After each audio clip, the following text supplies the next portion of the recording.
Hello, friends, and welcome once more to Motivational Chronicles. I'm Loni, and I'm here today to speak to you about a few more things. Yes. Now, remember, I do aspire to inspire, and I do believe it's time to hurt people, start healing people. Yes. Now, as Psalms 34, verse 17 states, the righteous cry, and the Lord heareth and delivereth them out of all their troubles. The God that I serve. I'm going to be just walking you through my journey in this country so far. Yeah. And I'm going to start with the very first day I came here. Since I came here, I've been met with disappointment after disappointment. I've been met with challenges after challenges, but yet I persevere because what? The Lord delivereth the righteous out of all their troubles. And I know He's working to deliver me as well. So I'm going to be sharing with you when I just came. So the first day I came here, a taxi came and picked me up from the airport and brought me to the designated accommodation that I should be. Now, when he dropped me there, I didn't have a number for anyone. I didn't have contact information for anyone, really. I'm not sure even whose fault it is. I'm not blaming anyone at the minute. I'm just telling you my experience. And it wasn't a really pleasant one, so stay tuned. So when he dropped me at the apartment, he said to me, just have a seat on the outside. The sun was shining at the time, I tired. The sun was shining, and he said, just have a seat there for about 10 minutes and someone will come to you in the next 10 minutes or within the next 10 minutes, okay? And I said, okay, thank you so much. And I sat down and he left. He even brought my luggage to the area where I was sitting, so I'm very grateful for that, honestly. And I sat down and I waited and I waited and I waited. No one came. And the sun came, and the rain came, and the wind came, and the rain came, and the sun came. If you know British weather, everything can happen in the day. In Great Britain, every single thing can happen in one day. You can have wind, rain, sun. That got all snow too. Yeah, so the wind and the sun, honestly, as soon as the rain stopped falling, the sun came up very bright and beautiful. Almost like you want to dry me. And then the wind came, and then the rain came again. But I did a bit of research before I left my home country, and so I walked with an umbrella. Yes, my umbrella was in my luggage, and so I put it out and I used it to help cover. But what kind of covering that can give me when the wind is blowing the rain towards me anyways? So it did little, so I was still wet. My luggage was still wet. Thank God nothing in it was soaked. I'm grateful to God for that. But we were still wet, yeah? I waited. I said that already, no, I'm gonna wait some more. And then another nurse came, believe me, and the sun came, and the rain came, and weather as well. And we waited for hours. I'm not exaggerating when I say we were waiting for hours. I'm sure on a 1 hour, on a 2 hour, we waited for hours, and nobody came to us. And so I was looking at that building because he showed me the building that I was supposed to go into. So I was looking at the building, and I was like, anybody come out the building, I'm going to ask them, yeah? And we waited, and I saw a nurse. She came out. She was African, and when she came out, we approached her.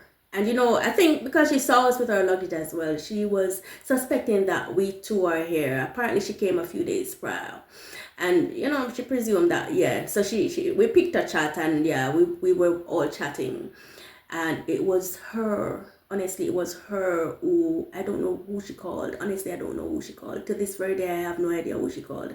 But she called someone and they made arrangements for her to collect her keys and show us to our rooms. When me say she, nobody no come yet, you know. Me come in a one new country. Pardon my patois, my dialect. Sorry. But I came into a new country. Don't know anyone, don't know anything about this country. And I was greeted in that manner. Red flag, don't. If me didn't have money, me go back to my yard same day. Without apology. If I had money, I would have gone home same day. But Lord God, when you pauperize and come to a new country. Yes. So she was the one who took us to our rooms, and yeah, we yeah, you know. But we moved on from there. Someone always say first impression lasts. I don't lie.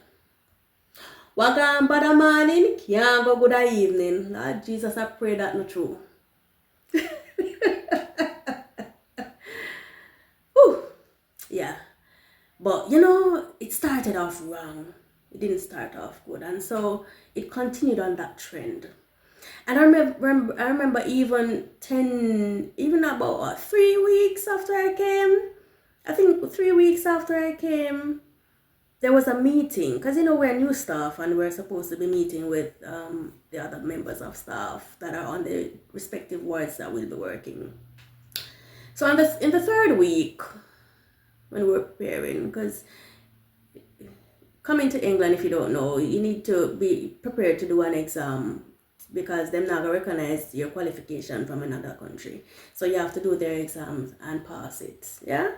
So the nurses were preparing for their exams, and all that too. I think I should have included that in this, because while the nurses were prepared, because that's another story for another time. I leave it at that. But should I really talk it? Don't. Yeah, but the third week,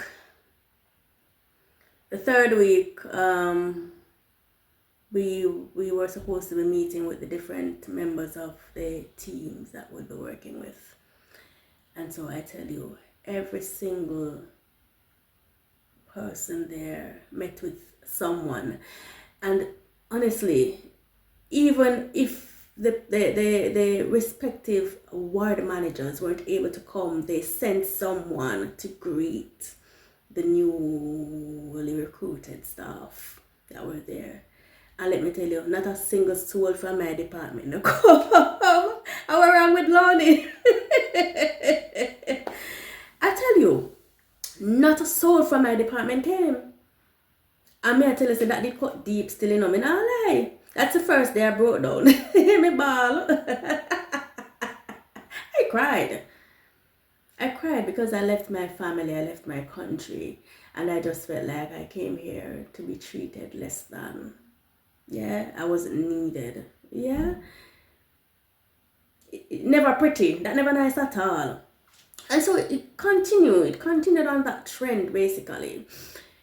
Eventually met with someone, and then, you know, went on the ward and got orientated and everything and started. But it just went downhill. Since then I've met with gaslighting, racism, disrespect, disregard. Like, yeah. I mean, people would literally say, and I don't mean one person, I don't mean 2 individuals, I don't mean 3, I mean so many people would be constantly telling me or saying to me, Lonnie, why did you do that? Why did you leave Jamaica to come here? I mean, I think only the weather they matter about. Lord forgive me if I'm wrong, but I don't think they were only associating that with the weather. Why did you do that? Why did you come here? To me start, I'll ask myself the same question. Yes, I started asking myself, why did I come here? Why did I leave my country to come here? It got bad. It got really, really bad, honestly. it got to a point where I cried myself to work. I cried when I was at work. I would take away myself, go to the closed room and cry. I would cry when I'm going home from work. It got really, really bad. I cried and I cried and I cried. Sometimes I would be grateful when I had to mobilize to work. Yeah, I'd walk to work and walk back from work, because that's when I would cry and I'd talk to God. Yeah, because you know, when you're in the public transportation, when you're among other people, you're not going to be emotional. But I promise you, when I was on my own, I was treading it on my own, I cried. Yeah, and it got to a point where I didn't want to go to work anymore, and I remember starting to count down. And I said it to a colleague, and she was like, "Oh God, Lonnie, that's not good." She's a Jamaican too. Yeah, I started counting down. So, if I'm supposed to reach work 7:45, when I got there, I would say, "Okay, it's 7:45 now." Then 7:46, I'd say, "Okay, 1 minute has passed." Then I'd say, "Okay, 5 minutes has passed. 10 minutes has passed. Okay, Lonnie, 15 minutes has passed." And I continued to do that. And I would say, 2 hours has passed. Yes, Lonnie, you've made it through the first 2 hours. Well done. Keep it up. And then I would say, 3 hours have passed. Oh, 4 hours have passed. And as the time grew closer for me to go home, I would start saying, 2 hours to go. 2 hours to go. Hey, oh, the cherry, yo, 2 hours to go. And I'd be singing it sometimes. Oh God, girl chat to herself at work too, you know. So even when I'm at work, sometimes I'll be like, 2 hours to go. Oh, 2 hours to go. And I'll be walking and singing. And sometimes my colleagues would be like, "Oh, are you talking to me?" "No, I'm speaking to myself." "Oh, you do that too?" "Yes, I do. I'm not talking to you. I'm talking to myself." Honestly. Yeah, and that's what kept me for a while. It really kept me. Believe me, it kept me. It kept me going for a while. And I managed to do that, and I was able to cope. I was able to cope. But I remember one day, it was a difficult day, a rather difficult day, and I called one of my colleagues and I said to her, "I'd really like to speak to you." You know, because they're telling you about support and you can feel free to talk to somebody. And I said, "Okay, then I can't continue like this. I need to speak to someone." And I called her and I was saying, "I'm experiencing some stuff and I don't know if this is normal. Because when I'm leaving out to come to work, I'm praying to the Lord that I would just fall down the stairs and break my leg, so I just so I don't get to come to work." And she said, "Oh my God, Lonnie, that's not good." And I said, "No." And she said, "You know what? When I just started working here, I experienced the same thing." Mind you, this was a white British. And she said, I experienced the same thing when I started working here. When I was driving to work, I used to pray that the car would be crashed so I don't get to come to work." And so when she said that to me, I think I felt a sense of reassurance. I'm not even sure if I should have felt that way, but I felt reassured that, okay, Lonnie, you're not alone. You're not going through this alone. And mind you, she was white. So I'm like, okay, this is not a racist thing.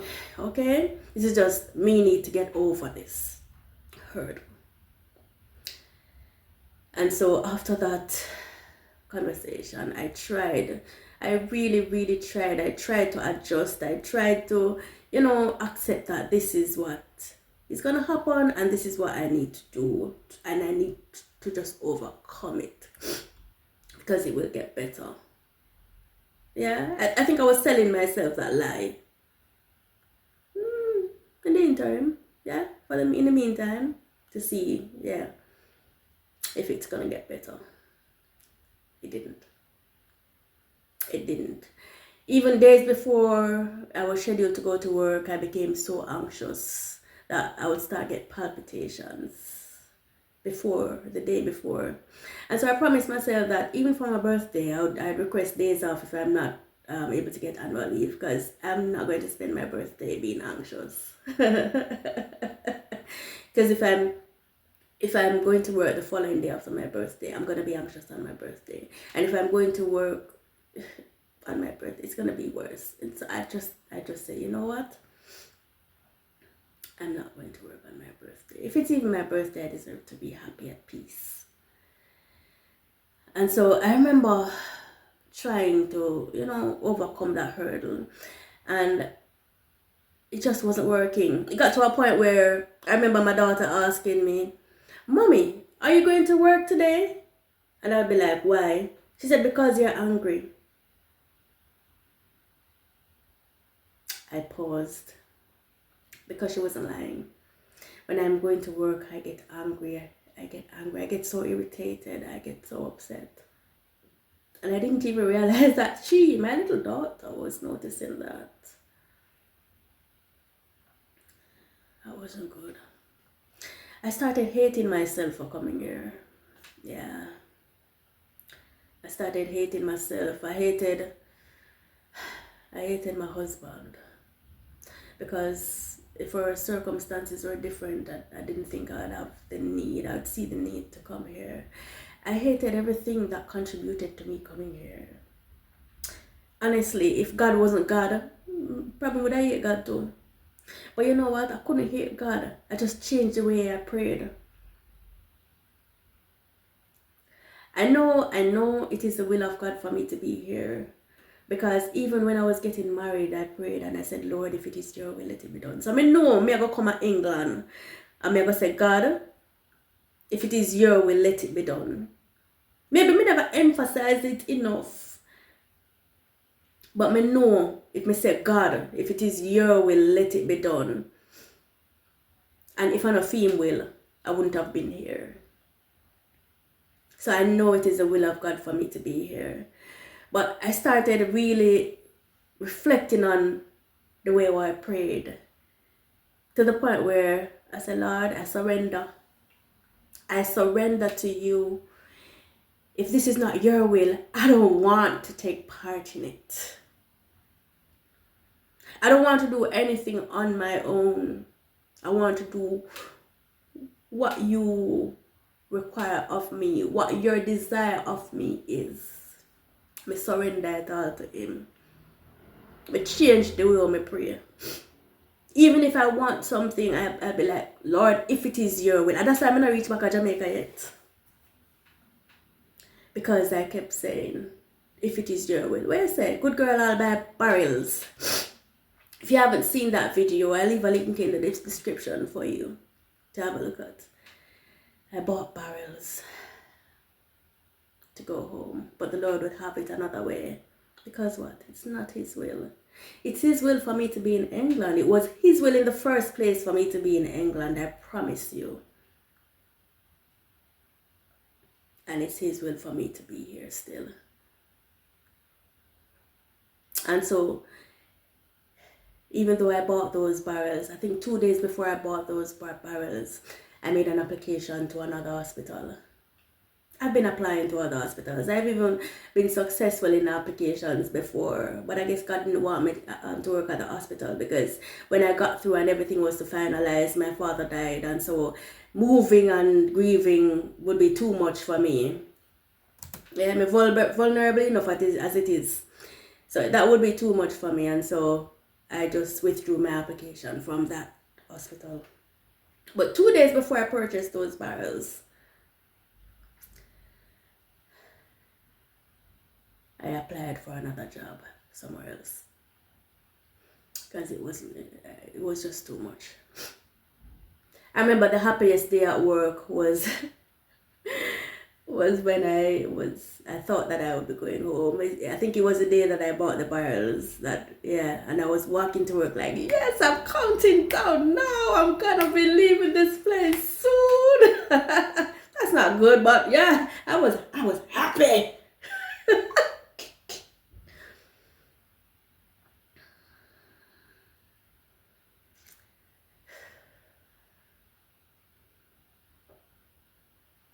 And so after I purchased those barrels and I started making preparations to go home.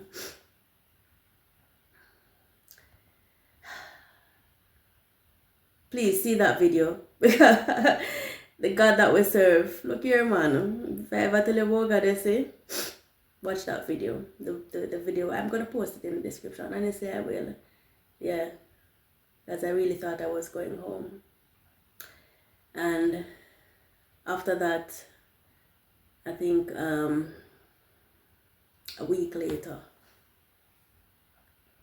1 week later, because God had a different plan for me, and it was not to go home. A week later, I received a call, it wasn't a call, it was an invitation to an interview for the job that I had applied for 2 days before I had purchased those barrels. And when I accepted the interview date and I prepared, oh God, I prepared. God allowed me to prepare. Yes. God prepared me for the hospital that He wanted me to work at, and I'm so grateful. And so I remember when I went on the interview, if I tell you all my story, this will go too long. Honestly, it's gonna be too long. So I have to be just sieving out what I need to tell you, the essence of it, yeah. And when I went on the interview, I remember the interviewer asked me to describe my job. You see, by this time, me hate job, me hate myself, me hate England, me hate everybody in England, me hate my husband, me. What you say? By this time, I had hated everything. But God allowed me to revisit the moment in my career when I was enthusiastic about this, when I was passionate about this. And so I don't know what happened, but I can only tell you that God intervened. And I remember when I started to describe my job, the passion, the enthusiasm, the drive, the love, oh God, the zeal that I felt for my profession, it returned. I felt elated about my job again. I felt excited. I felt passionate. I felt motivated. I felt rejuvenated. I felt like, yes, this is the job that I've always wanted to do. Whether you pay me or not, I'll continue to be the best midwife I'll be. That was me in Jamaica. But I must say, since I came here, that passion, that zeal died. I don't mean to bore you with a sad story, but honestly, it's just the reality of it. And so, I'm not going to say when you're coming to England or when you're going to a new country, you need to have a strong mental capacity. Coffee me weak. But God. But God. But God. I'm so grateful to God. And believe me, I went on to answer all those questions in a manner that pleased the interviewers. I did. The theory, the practical aspects, they were pleased. And to God be the glory. I was successful. Cloud at the silver lining, that's all. That's all? Yes, the cloud at the silver lining. That's all. For those who know. Yes. I was successful. And so, just remember, that God is He's never late. He's a God who is always on time. And He's a God who delivers. Just trust Him, no man. Just trust Him, man. Remember, Lazarus was dead and buried 4 days. 4 days. 4 days. Oh God. You're not even feeling at the medical field if you know that 4 days after you're dead, you stink. Forgive me. Yeah, you stink. But Lazarus was dead 4 days and Jesus came. And when he came, he said, roll away the stone. Lazarus, come forth. Come forth. And what? Lazarus start walk again, no so? The God that we serve can speak into your dead situation as we speak right now. The God that we serve can resurrect that dead situation. The God that we serve can bring life into what you think is dead. The God that we serve can manifest his blessings in your life, in your worst moments. I'm here to encourage you. Be strong in the Lord and in the power of his might. Because with God not sleep. Yeah, man. I'm not slumber, I'm not sleep. Him hear, him see, him know everything. And he's fighting on your behalf. He's working on your behalf. Remember Psalm 34:17. Thank you so much for listening to me. I hope I didn't bore you. I hope you find some courage, some inspiration from what I've said. Thank you so much for joining me again. Remember, it's time to hurt people, heal people, be inspired by Motivational Chronicles. Continue to tune in. Feel free to comment in the comment section. Like the video, subscribe, share it. If you want to share it, share it. The blessings of the Lord be with you now and forever. God bless you. You will see me in another video. Shalom.